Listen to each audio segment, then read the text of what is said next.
AIF TV. AIF TV mi ò lè gbé kó ń bẹ̀ rárá o.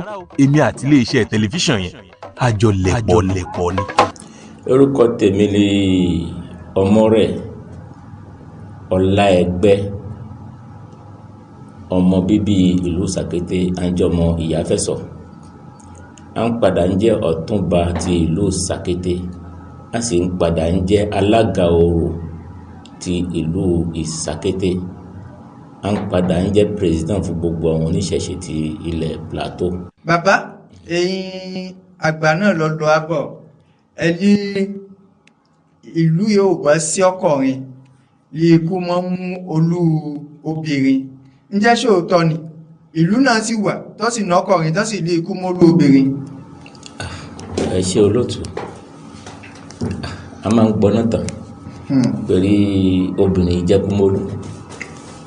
Lọ́bọ̀ dìde pé obìnrin bá tọ́kù jẹ́kúmólú, ají akọni kan ló kú léwọn lè obìnrin tọ́kù jẹ́kúmólú. Bọ́yá ọkùnrin ti tán bẹ bí kò tó sọ́kùnrin kan ló fà lè ikú fún mú lóbìnrin fún jẹ́kúmólú.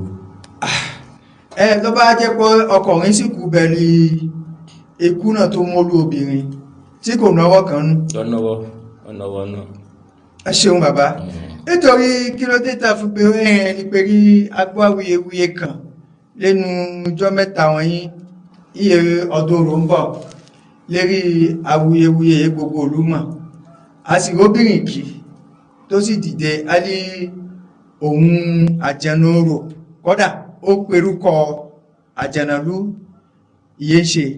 Bàbá a gbọ́ pé odidi ìlú kan obìnrin jàjẹ̀nà bẹ̀ tí wọ́n ṣíun ṣe là máa sọ ní kàbí perí ó sọ́ra rẹ̀ óyè ní kàbáwọn olóyè náà ló gbóyè fún. Ẹ ṣé olóòtú, ṣe rí ìlú yóò kò bọ́ sófin, kò ṣẹ̀ṣẹ̀ náà. Wọ́n ti sọ, àwọn àgbàlagbà ti sọ, wọ́n ní ìjọ obìnrin bá fojú kòrò orò ọgbẹ́. Èmi ọ̀gbọ́n náà tàn rí pé obìnrin ń jẹ àjànà torí oníṣẹ́ àjànà ń ṣe iná gbó.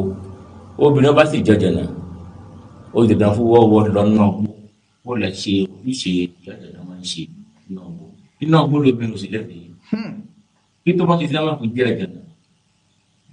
Ọ̀gbọ́n náà tàn wòye ó ti lẹ́bi lórí obìnrin ọ̀gbọ́dọ̀ yóò ti ṣe ìjọ kìíní àná.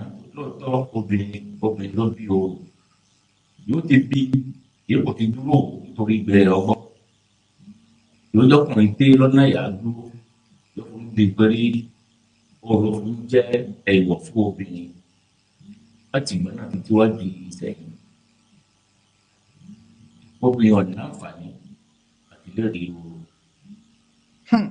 ọ̀nà àǹfààní. Bàbá. Obìnrin ọ̀sìn ní àǹfààní àti lè jẹ àjànà nítorí oníbàlẹ̀ wọ́pọ̀ ti lè ṣe ojúṣe iná ọgbó òun ló náǹfààní. AIF TV mi ò lè gbé kó ń bẹ̀ rárá o. Èmi àti iléeṣẹ́ tẹlifíṣàn yẹn àjọlẹ̀pọ̀ ni.